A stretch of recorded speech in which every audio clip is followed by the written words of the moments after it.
Amém. Abra sua Bíblia comigo em 1 Pedro, capítulo 1. Nós vamos ler do 14 ao 16.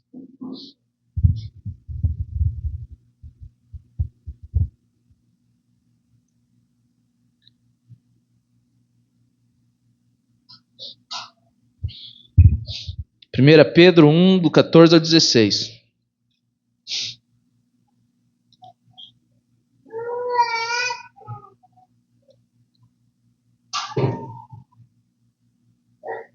Vamos ler a partir do verso 13. Quantos acharam? Amém. Diz assim a palavra de Deus: Portanto, estejam com a mente preparada, prontos para agir. Estejam alertas e coloquem toda a esperança na graça que lhes será dada, quando Jesus Cristo for revelado. Como filhos obedientes, não se deixem amoldar pelos maus desejos de outrora, quando viviam na ignorância. Mas assim como é santo aquele que os chamou, sejam santos vocês também em tudo o que fizerem. Pois está escrito: sejam santos, porque eu sou santo. Aleluia. Senhor, obrigado pela sua palavra. Pedimos a Ti direcionamento, pedimos a Ti, Senhor, sabedoria para conduzir, para ministrar a sua palavra à sua igreja. Que nós possamos receber com um coração grato, com um coração sedento, uma palavra rema que vem para mudar as nossas vidas. E que toda distração, toda artimanha do inimigo para roubar essa semente que está sendo lançado, desde pensamentos, desde setas, ó Deus, até distrações aqui dentro da igreja, que nós possamos focar em Ti, focar na Sua palavra. Nós oramos repreendendo essas situações e cremos que o Senhor falará conosco nessa noite. Por isso nós estamos alegres, confiantes, porque estamos no lugar certo, na hora certa, com as pessoas certas, em nome de Jesus. Amém? Podem sentar-se.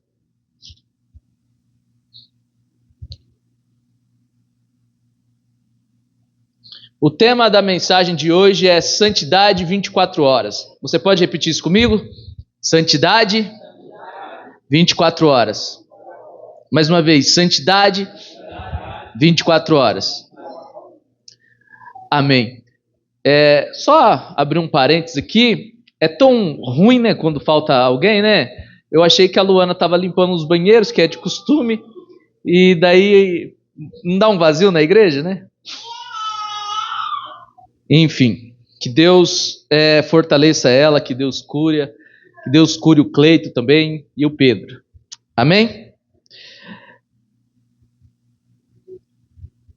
Eu vou ler esse texto novamente e eu quero que vocês prestem atenção.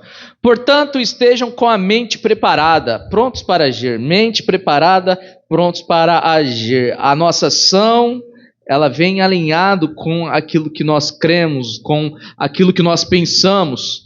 Estejam alertas e coloquem toda a esperança na graça que lhes será dada quando Jesus Cristo for revelado. 14. Como filhos obedientes. Quantos aqui são filhos? Aleluia. Como filhos obedientes, não se deixem amoldar, não entrem na forma dos maus desejos de outrora, quando viviam na ignorância. Mas assim como é santo aquele que os chamou, sejam santos vocês também em tudo o que fizerem. Pois está escrito: sejam santos, porque eu sou santo. Nós temos essa palavra, sejam santos, porque eu sou santo, muitas vezes de cor na nossa mente, né? Isso não é novidade para ninguém, esse versículo, essa passagem, mas talvez o que está por detrás disso, o contexto disso, é o que de fato tem poder para fazer diferença nas nossas vidas. Eu quero olhar com você para a Bíblia, além dos preceitos, além da cosmovisão, e hoje nós vamos falar um pouco sobre cosmovisão. Cosmovisão é a visão sobre o mundo. Cada um de nós temos uma cosmovisão. E hoje eu quero olhar essa passagem à luz da Bíblia, à luz do contexto, e refletirmos um pouco sobre o que a Bíblia nos orienta e como ela nos conduz sobre esse tema santidade. A santidade não se restringe apenas ao ambiente religioso. A santidade, ela não está presa a esse ambiente, ao ambiente eclesiástico, ao ambiente da igreja, ao ambiente da comunhão dos irmãos, ao ambiente onde a Bíblia é aberta e a palavra é anunciada, ao ambiente onde o louvor é colocado e você está ali no seu momento de adoração. Não sei, talvez lavando louça, talvez passando roupa, talvez trabalhando, como o Marcos, que trabalha com marcenaria. A santidade, ela não está restrito a esses momentos que nós produzimos intencionalmente para a edificação própria, para louvor a Deus, nesses pequenos momentos de cultos. Foi criada uma ideia de que ser separado do mundo, e é isso que significa santo. Santo significa separado. Quando nós olhamos para o Antigo Testamento e nós encontramos essa palavra santo, santidade, kairos, nós encontramos kairos? Não lembro. Nós encontramos o sentido de separado, mas não apenas separado por separar, mas separados para uma finalidade, para um propósito. Quando a Bíblia diz que nós devemos ser santos e que sobre nós está a santidade de Deus, não é simplesmente uma questão celestial que está sobre nós. Agora nós somos diferenciados no sentido de que talvez alguns pensem somos melhores do que os outros porque fomos separados, porque fomos escolhidos, porque entre tantos Deus nos chamou, entre os nossos familiares Deus nos escolheu, entre pessoas cultas, entre nossos amigos do trabalho, da escola, da faculdade ou de qualquer bolha que a gente viva, nós fomos chamados. A santidade não é sobre um sentimento de ser especial em detrimento dos outros, mas é sobre aceitar um chamado específico de Deus. Isso é santidade, separado para um propósito. Quando os utensílios do templo eram consagrados, passava pelo ritual de consagração, tornar-se santo, eles não eram apenas consagrados por consagrar, consagrado para ficar parado, consagrado para colocar numa prateleira e ser vista como, olha o item consagrado, olha o homem de Deus que foi consagrado. Não, eles eram consagrados para uma finalidade, para um propósito. É assim que nós precisamos entender a santidade. A santidade, como eu disse, não se restringe ao ambiente religioso. Como eu disse, foi criada uma ideia de que ser separado do mundo é ser exclusivo da bolha religiosa. Então, eu não sento para almoçar com os parentes ímpios, afinal de contas, agora eu sou um cristão, fui separado. Então, eu não participo da roda, eu não faço parte do grupo, eu não estou no futebol, eu não estou na academia, eu não estou, enfim, em lugares que a nossa fé é colocada em xeque, porque eu fui separado para viver uma santidade na igreja. Essa é a mentalidade que muitos de nós temos, de que ser cristão é uma vida de santidade dentro de um contexto religioso. Certa vez um pastor disse que uma ovelha comentou com ele dizendo: pastor, eu sempre fui fiel à minha esposa. Então esse pastor perguntou: mas você já foi tentado? Alguém já te quis? Porque o cara era desprovido de beleza. Ele disse assim: não, pastor, nunca foi tentado. E o pastor disse: então é fácil ser fiel nesse tipo de situação.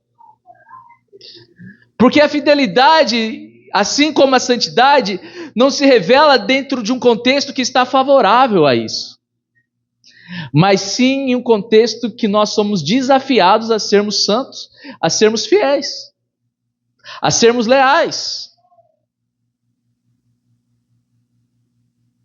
É dentro dessa proposta, e dentro dessa proposta vieram muitos não pode isso e não pode aquilo.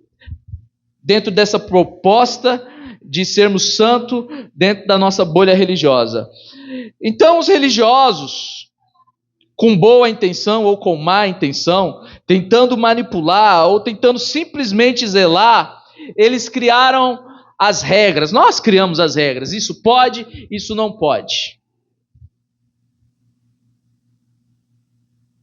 É fato que a fé cristã nos protege de muitas coisas. A própria Bíblia nos orienta sobre como nós devemos viver, sobre o que pode e o que não pode. Mas fora a própria orientação da Bíblia, ainda existem os usos e costumes religiosos criados por homens pecadores que têm ultrapassado o limite, a barreira bíblica e colocando o fardo aonde a Bíblia não coloca.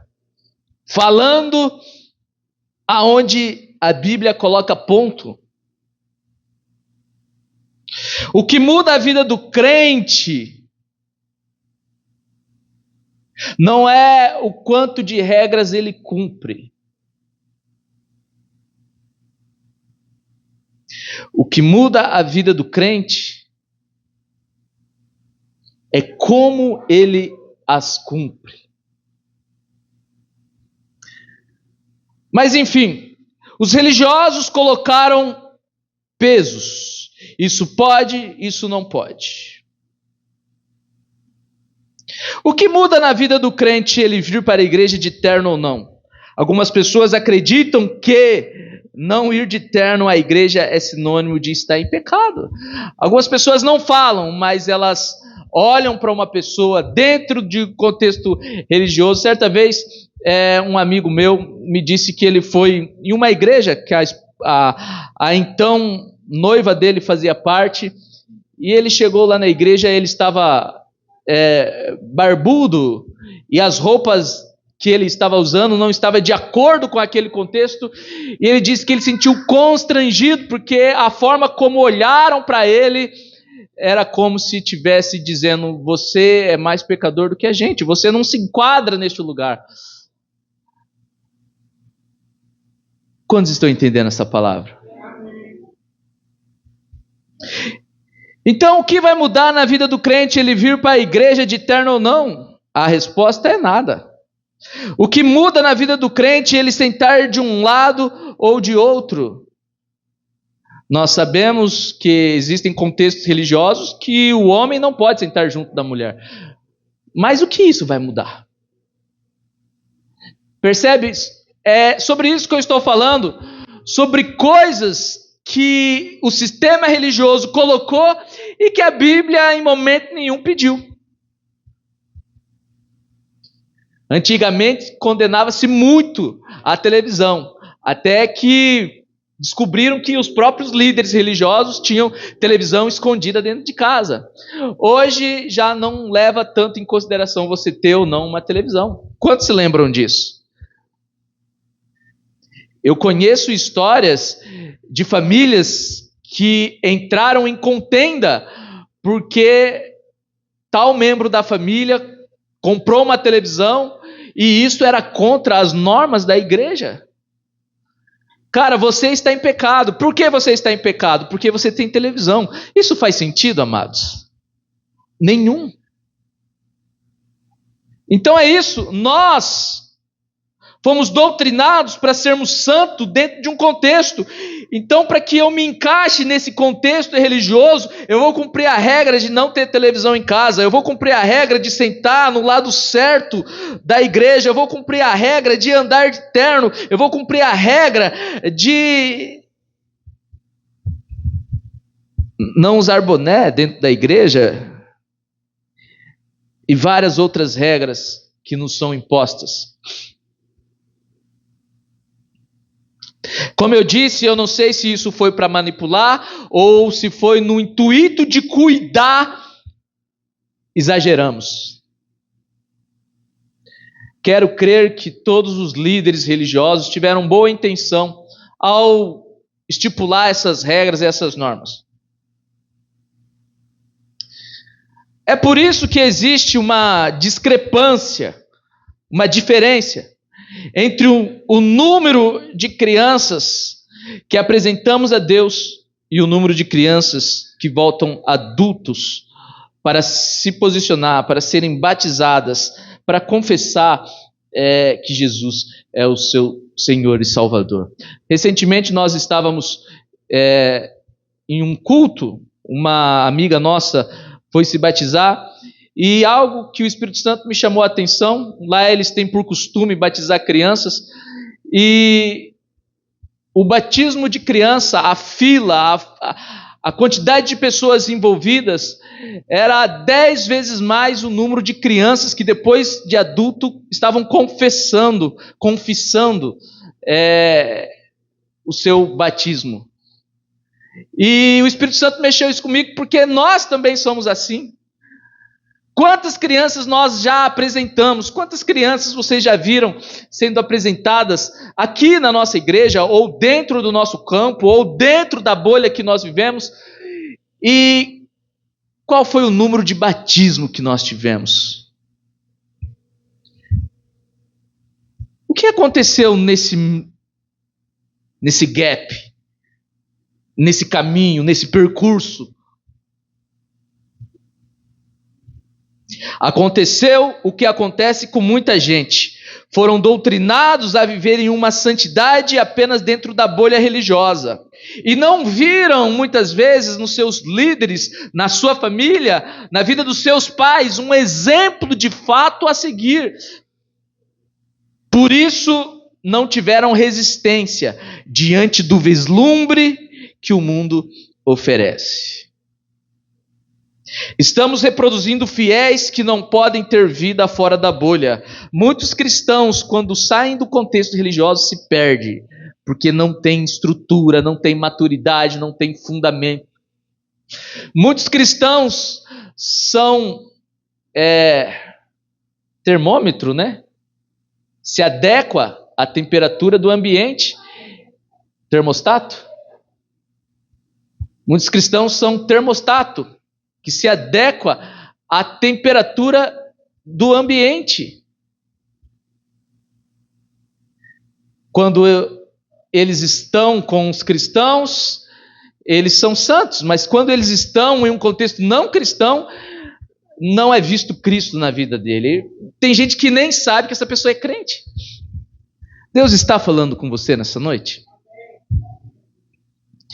Então é sobre isso que eu estou falando. Nós somos doutrinados para ser crente apenas dentro da nossa bolha.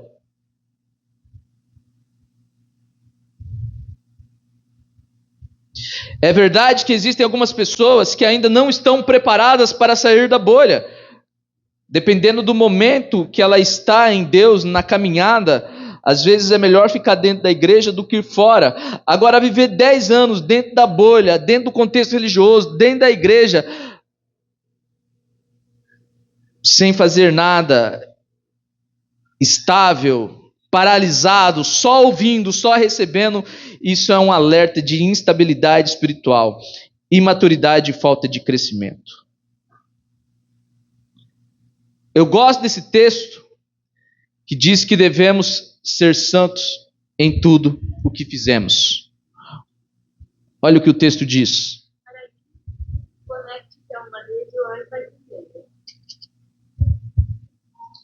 Olha o que o texto diz. Versículo 14. Como filhos obedientes, não se deixem amoldar pelos maus desejos de outrora, quando viviam na ignorância. Mas assim como é santo aquele que os chamou, sejam santos vocês também em tudo. Repete comigo, tudo. É por isso que o tema é santidade 24 horas, porque é em tudo. A santidade é uma vida integral. Não existe santidade para um horário ou para um local.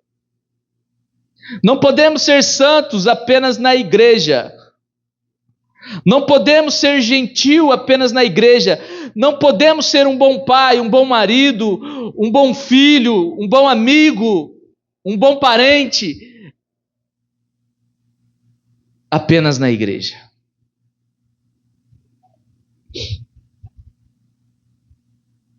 A nossa santidade não está restrita ao nosso culto, à nossa comunhão. A nossa santidade precisa ser exercida em tudo o que fizermos.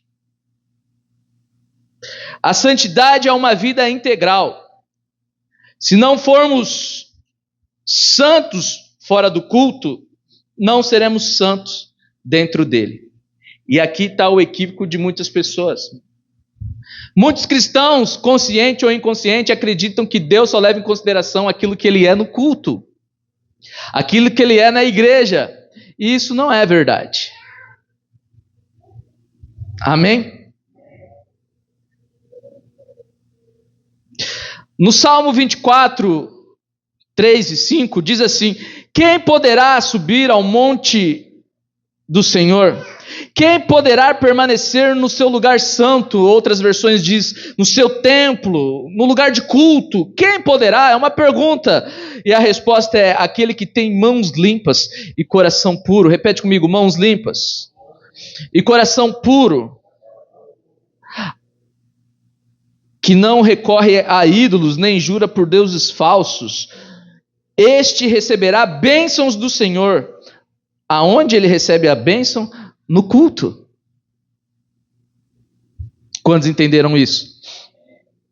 O culto tem uma bênção para mim e para você. O ambiente de culto, o lugar de culto, olha o salmista: quem poderá permanecer no seu santo templo, no santo lugar? Aquele que tem mãos limpas e coração puro. É sobre permanecer, porque alguns vêm e vai. Alguns servem e desservem. Eu não sei se existe essa palavra. Alguns começam e não terminam. Mas a permanência, a longevidade ministerial, a longevidade na vida cristã está no ato de termos mãos limpas e coração puro. Esse texto fala sobre santidade. Mãos limpas fala sobre ações que não te condenam diante de Deus ou no lugar santo. Em outras palavras, o que você faz lá fora é contabilizado aqui dentro. Às vezes nós não conseguimos adorar a Deus na igreja porque as nossas ações pesam contra nós. Nós vamos levantar a mão e a seta é lançada. Você vai levantar essa mão mesmo? Essa mão que você levantou para o seu filho, para sua esposa? Essa mão que você apontou, que você acusou? Você vai mesmo agora cantar, depois de ter xingado, depois de ter caluniado, depois de ter reclamado? Então percebe que o que a gente faz lá fora nos acusa aqui dentro? A presença de Deus é sobre isso, é sobre o confronto entre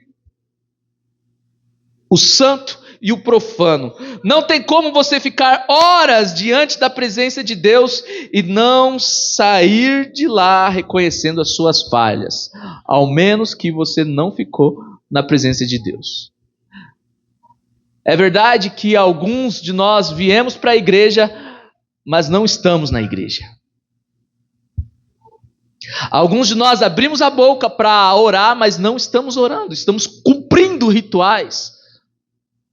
Alguns de nós lemos a Bíblia, abrimos a Bíblia, mas não estamos lendo, embora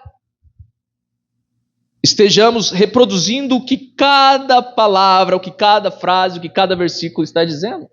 Mas nós não estamos meditando. Coração puro é um coração santo, separado, cuidado, não contaminado. É um exercício diário e constante. A pessoa já chega diante de Deus apta. É sobre isso o Salmo. Quem poderá permanecer no lugar santo? Aquele que tem mãos limpas e coração puro. Então a pessoa chega para o culto pronta.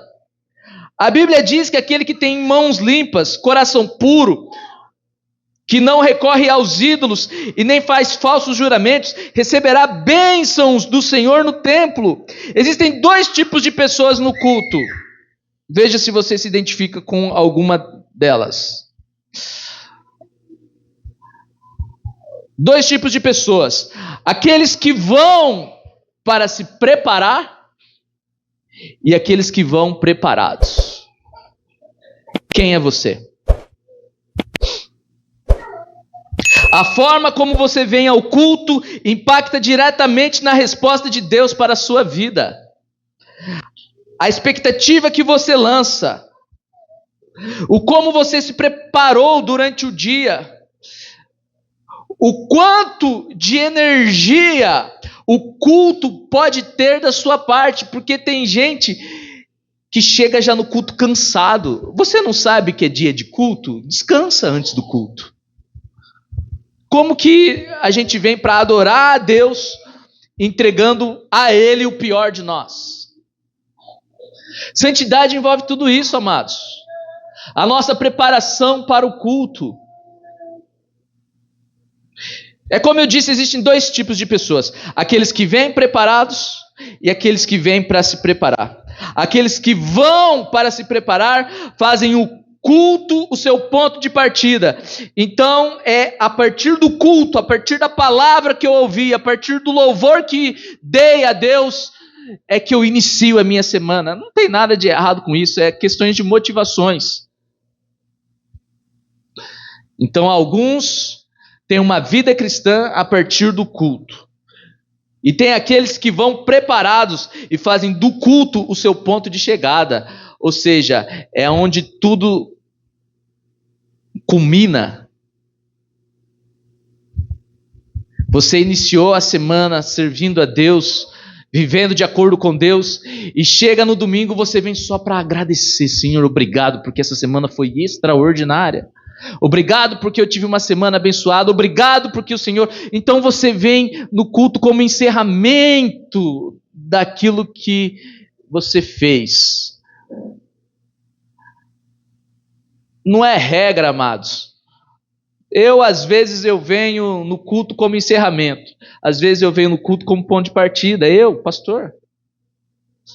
Às vezes eu vou no culto porque eu preciso de uma palavra para a semana, eu preciso de um momento com Deus, um momento de comunhão, algo que vai me dar direcionamento. E às vezes eu vou no culto porque eu já tive esse direcionamento, porque eu já fui ministrado, porque eu já fui conduzido.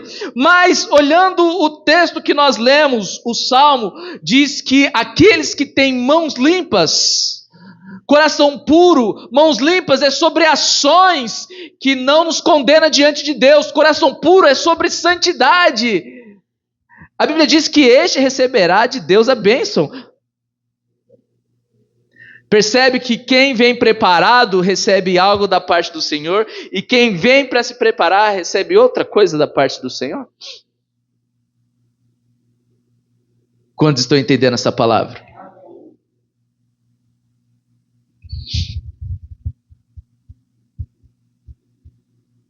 Para alguns, o culto é o ponto de chegada para a sua bênção.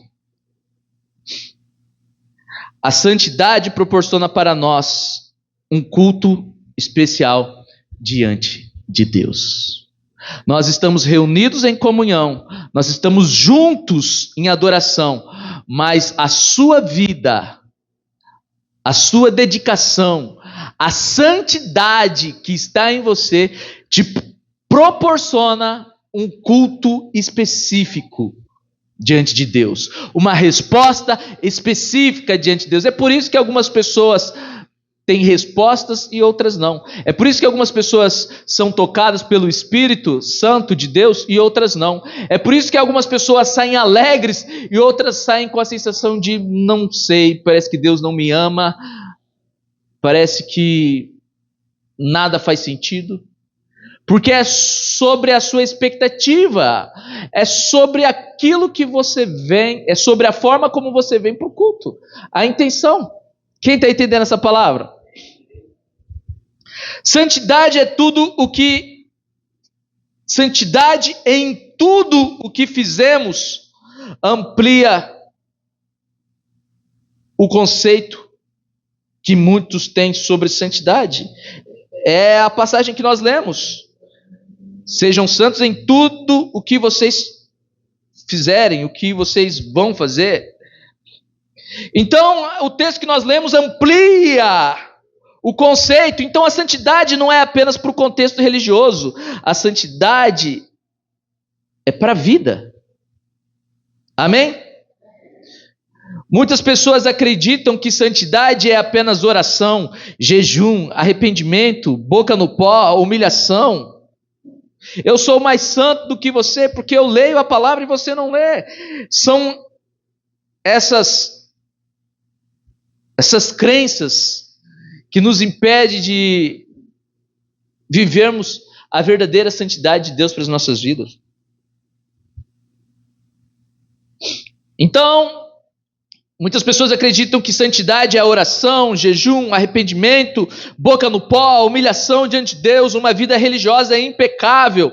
Santidade não é apenas isso, santidade é muito mais que isso. Santidade é caráter, é moral, é ser irrepreensível. Esse é um dos critérios para ser diácono, para ser presbítero. Você precisa ser uma pessoa irrepreensível, uma pessoa na qual ninguém tenha nada o que falar. É ter uma conduta ilibada. Quando estou entendendo essa palavra?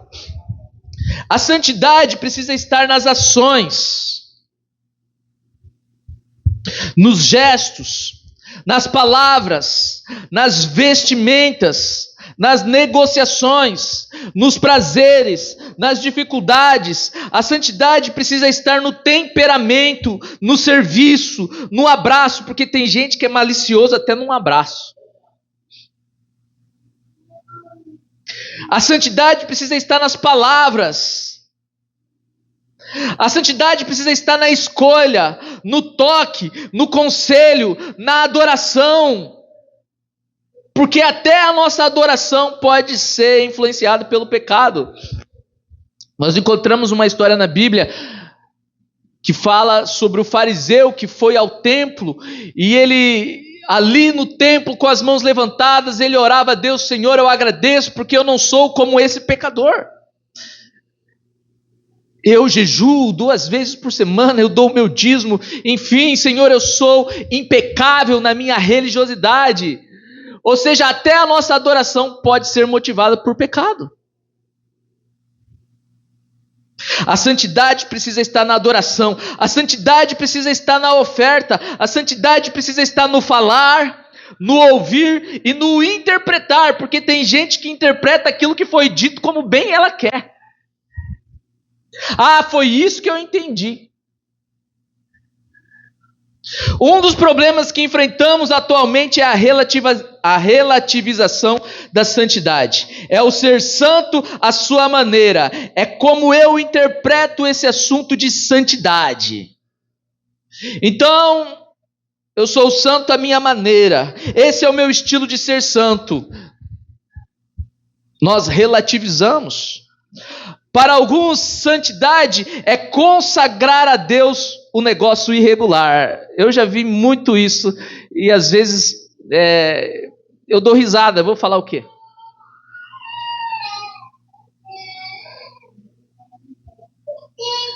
O negócio está errado, o negócio está irregular, mas como um bom crente, vou consagrar. Com pretexto de ter uma ação santa. Ah, essa roupa é falsificada, pastor, mas não se preocupe, eu já orei consagrando.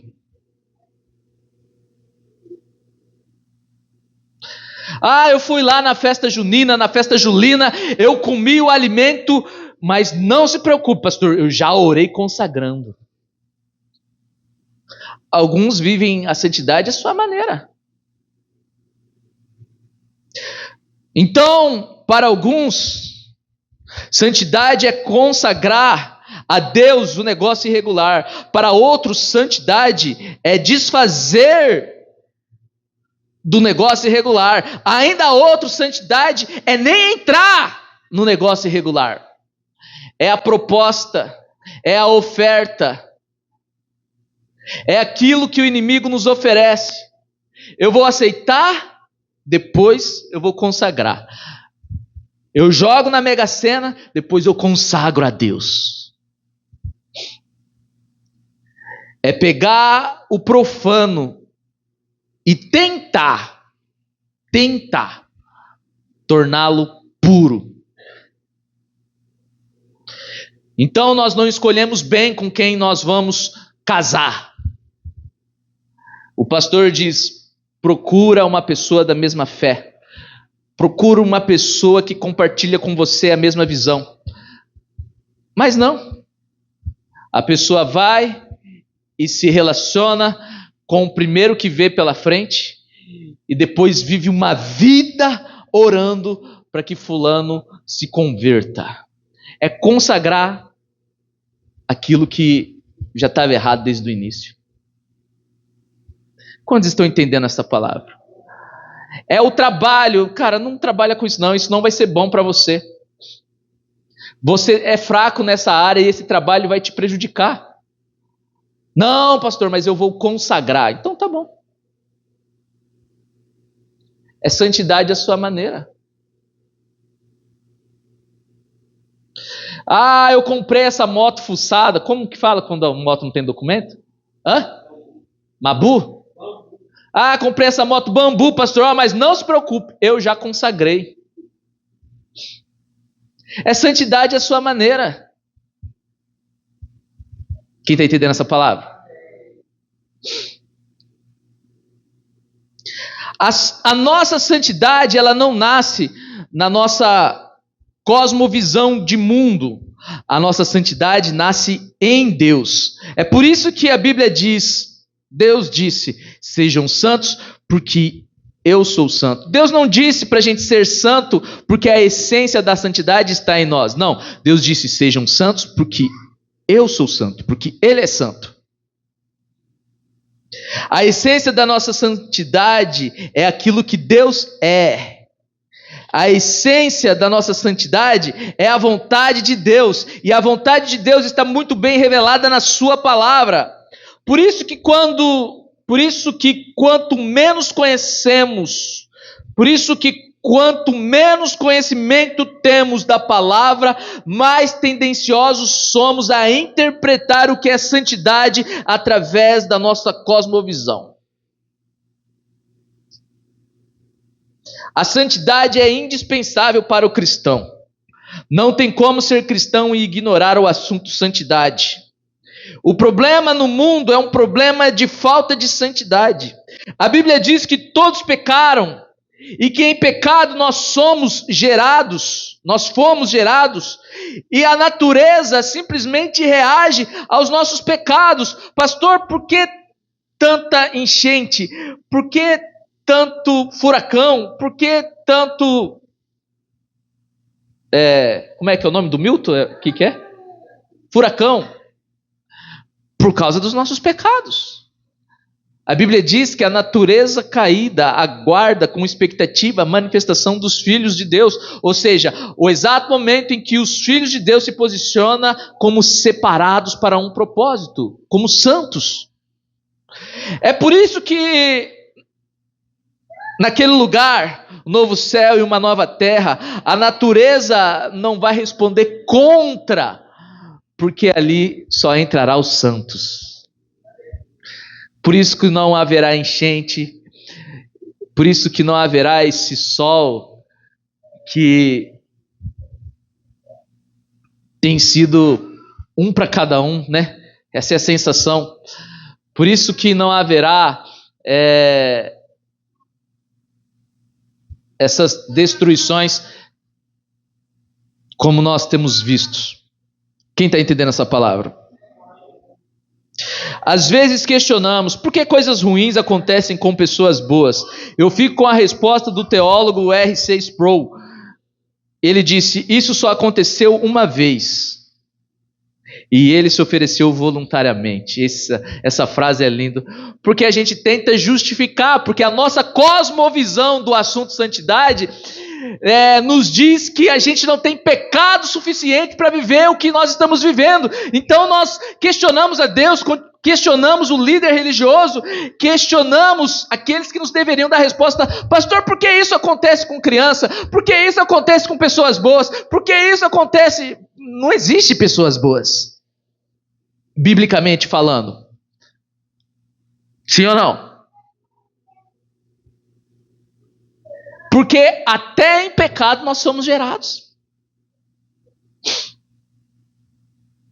Jesus foi o único que passou pela terra e se manteve santo.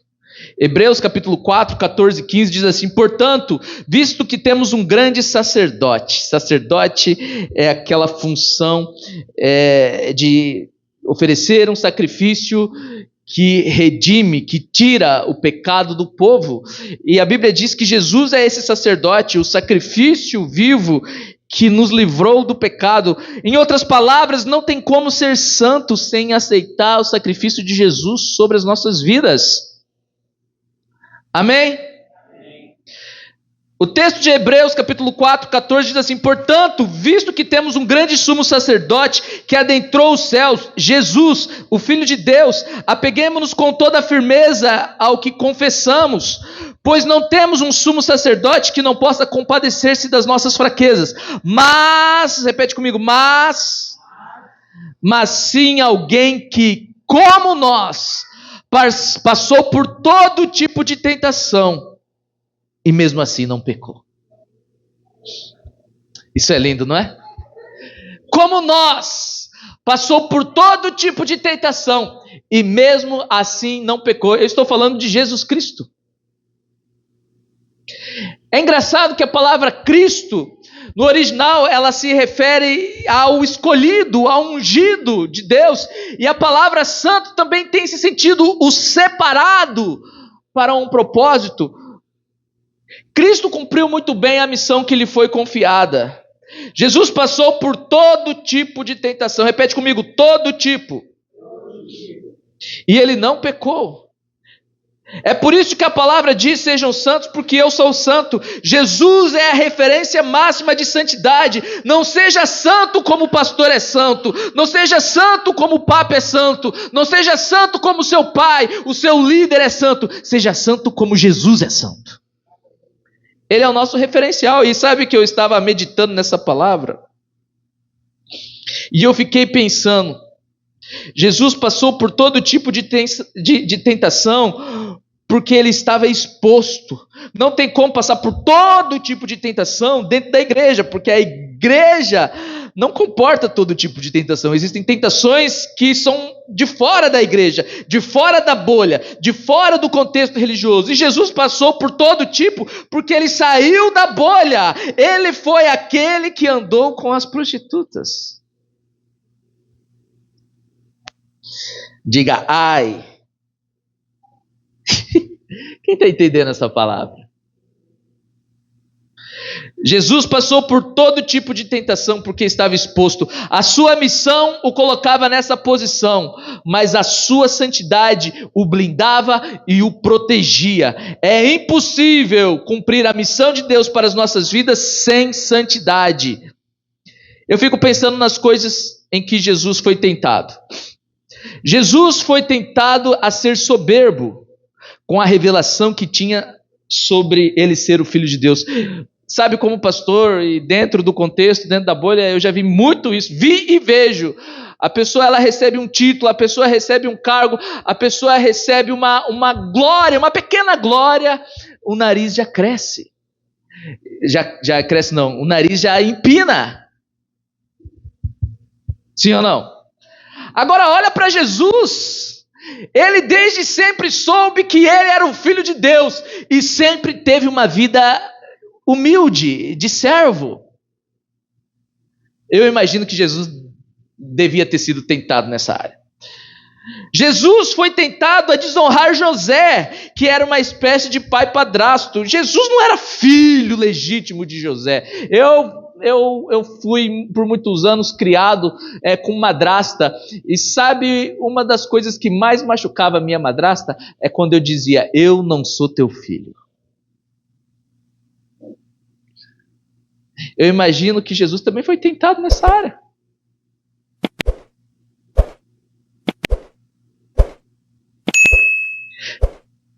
Jesus foi tentado a desonrar a sua mãe na festa de casamento. Jesus está num diálogo com a sua mãe disse: Jesus, o vinho acabou. Ele dá uma resposta assim que muitos não aguentariam. Ele diz assim: mulher, o que tenho eu a ver com isso? Aí Jesus diz algo para ela: a minha hora não chegou. E ela simplesmente ignora o que Jesus disse. Ela olha para aqueles que estão servindo ali, e ela disse assim para eles: façam tudo o que ele pedir. A mãe ignorou o que o filho disse, e o filho não revidou. Isso? Ele não respondeu à mãe. Porque tem gente que não aguenta ouvir um não de pai, ouvir um não de mãe. Tem gente que ignora completamente a orientação. Eu achei muito interessante porque Jesus falou: não chegou a minha hora. A mãe dele: tá, tô nem aí. Acabou o vinho. Ei, façam tudo o que ele pedir.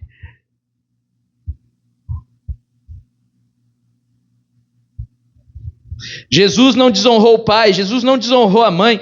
Eu imagino que Jesus foi tentado a não se submeter a João Batista. Jesus teve um nascimento extraordinário, milagroso, sobrenatural. As promessas sobre Jesus estavam se cumprindo, e de repente Jesus tem que se submeter a um louco. Porque essa era a visão que as pessoas tinham acerca de João Batista, fora da bolha religiosa, é claro. As pessoas olhavam para João Batista: rapaz, esse cara é maluco. Olha a roupa dele. Olha o que ele come. Esse cara é um doido. E Jesus vai e se submete ao doido. Jesus não se levanta contra o louco. João Batista diz para Jesus: eu que preciso ser batizado por ti. E Jesus diz: não. Vamos fazer assim para que se cumpra. Eu me submeto. Porque tem gente que não aguenta humilhação na igreja, não aguenta humilhação no trabalho. Outro dia eu estava conversando com uma pessoa, aconteceu uma situação específica no trabalho, e ela disse para mim: eu já conversei com o meu advogado. Tem gente que é assim com o advogado, para meter a empresa no pau, né? Como para processar, para qualquer coisa é processo. Depois pergunta: pastor, por que as portas não se abrem para mim? Porque os empresários estão com medo de te contratar, porque qualquer coisa é processo. Não se submete, não aceita ouvir um não aceita uma orientação, não aceita uma proteção. E Jesus se submetendo a João Batista. Eu imagino que Jesus foi tentado a odiar Judas. Eu não sei se vocês fazem ideia o que é andar com uma pessoa sabendo que essa pessoa não está compartilhando da mesma visão, sabendo que essa pessoa ela está agindo pelas suas costas, sabendo que essa pessoa ela vai te trair. E nós não vemos em nenhum momento Jesus com o coração contaminado pelo ódio.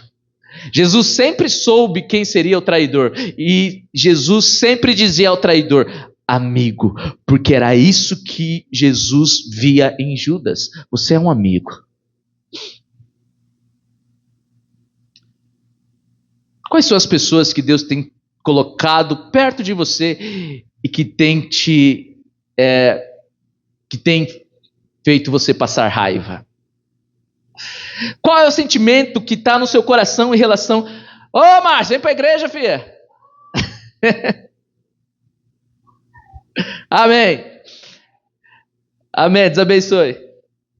Qual é o sentimento que você tem em relação àquela pessoa que não está alinhada com você, não está alinhada com o percurso que você está trilhando, e que você sabe que ela está planejando por trás de trair? essa história de Jesus é incrível.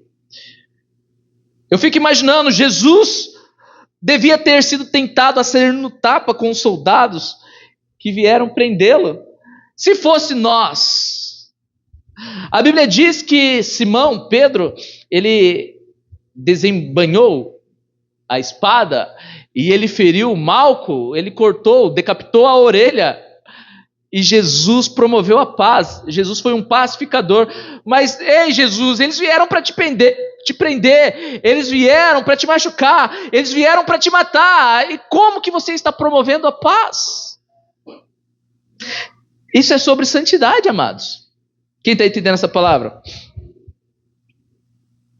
Muitos problemas que acontecem na nossa caminhada cristã é porque nos falta santidade. A santidade nos faz se humilhar, nos faz se submeter. Não é difícil dar a vida pela esposa quando se tem santidade. Não é difícil se submeter ao marido quando se tem santidade.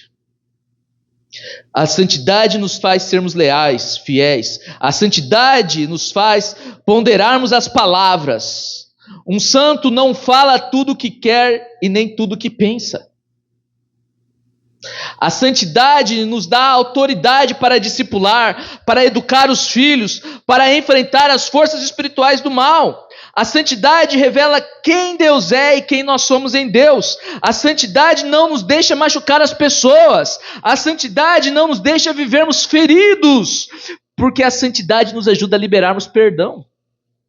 A santidade amplia a nossa percepção espiritual das coisas. A santidade nos dá clareza da voz de Deus. Amém? Quero chamar aqui os diáconos que estarão ajudando a servir a ceia. 3 lições importantes que extraímos do texto que nós lemos. Primeira lição, 1 Pedro 1,14. Como filhos obedientes, não se deixem amoldar pelos maus desejos de outrora. Repete comigo, maus desejos de outrora. A primeira lição é: santidade é uma forte resistência aos desejos do velho homem. Pastor, define para mim o que é santidade. É uma forte resistência aos desejos do velho homem, aquilo que você foi como pecador. Amém? Segunda lição: não se deixem amoldar. Você que vai cear, se coloque de pé. Santidade é uma tomada de decisão. Pastor, então eu quero ser santo. Não espere que a santidade ela vai chegar na sua vida por osmose. É uma decisão. Decida ser santo. Em suas tomadas de decisões, leve em consideração a santidade. Terceiro e último ponto. Mas assim como é santo aquele que os chamou, sejam santos vocês também em tudo o que fizerem. Em tudo. Terceiro ponto é: santidade é uma resposta ao chamado, assim como é santo aqueles que o chamou. Não tem como se dizer chamado por Deus e não se comprometer com uma vida de santidade. Amém? Podem servir. Espera que nós vamos orar, nós vamos orar consagrando os alimentos. O texto ainda diz, versículo 13: portanto, estejam com a mente preparadas e pronto para agir, porque a santidade é resultado de uma mentalidade. Nós só somos profanos, pecadores, porque o nosso coração está contaminado. Quem está entendendo isso? Pastor, como eu faço para ser santo? Comece mudando a sua forma de pensar, porque as suas ações são nada mais, nada menos do que reflexo daquilo que você é por dentro. Aleluia, Jesus.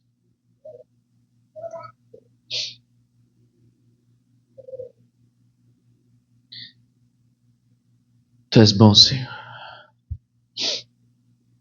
Precisamos ser santos, além da bolha, além da igreja. Deus tem nos cobrado posicionamento.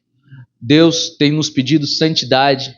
A santidade, o título que eu daria para essa mensagem, um outro título é Santidade e Garantia de Sucesso.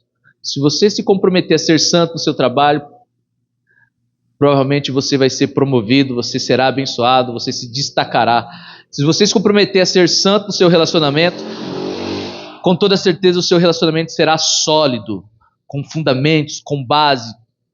Santidade no trato, santidade no serviço. Amém?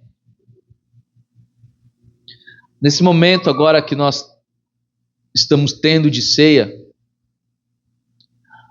e o contexto de ceia nos diz para cada um examine-se a si mesmo. E santidade e ceia tem tudo a ver.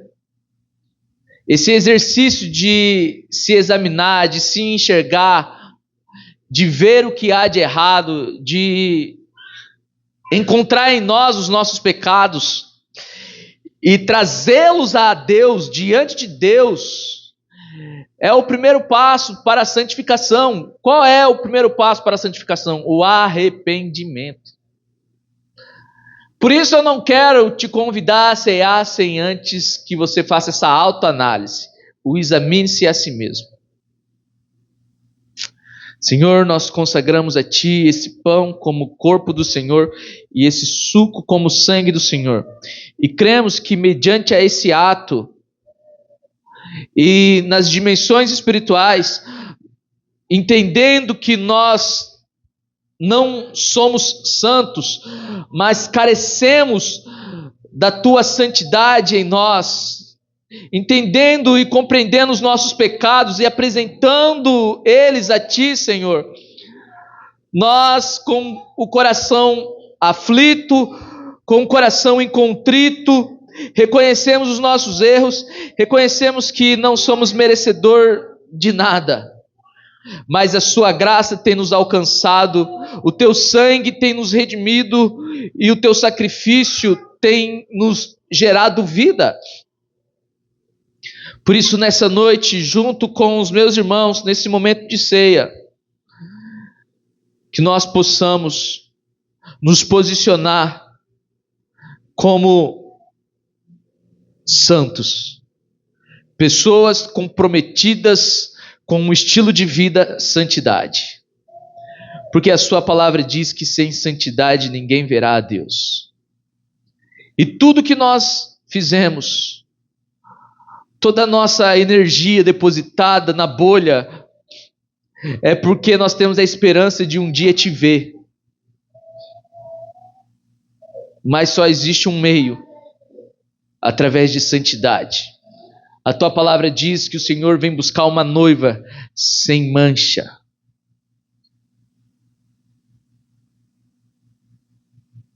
Que nós possamos ser encontrado essa noiva sem mancha, limpa, pura, diante de Ti.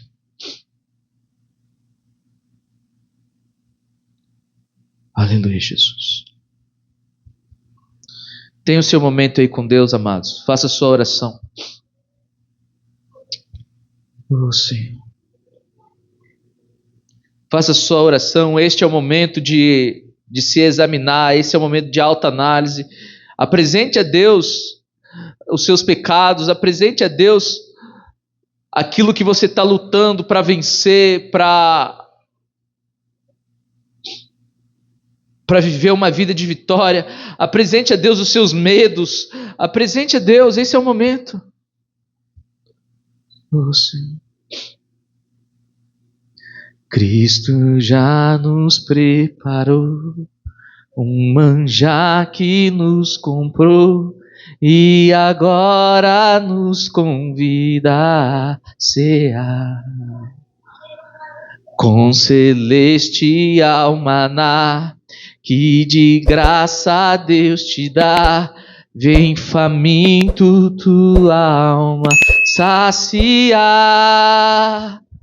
Vem cear, o mestre chama, vem cear.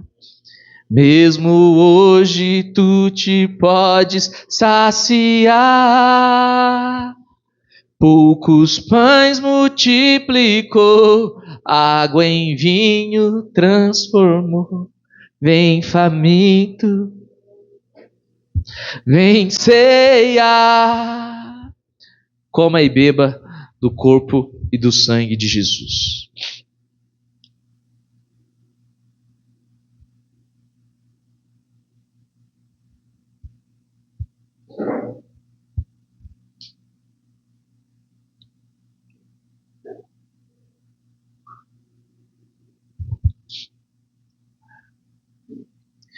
Vem cear, o mestre chama, vem cear. Mesmo hoje tu te podes. Poucos pães multiplicou, água em vinho. Vem faminto a Jesus.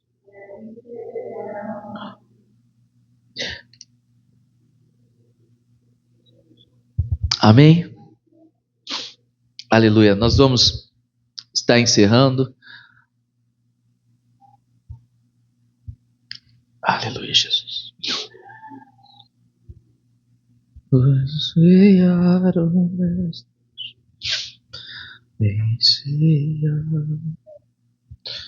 Santidade, a igreja. Santidade não é extravagância. Santidade não são gritos. Não são danças. Tudo isso pode até fazer parte, mas santidade é muito maior que tudo isso. É o que Deus nos pede nessa noite.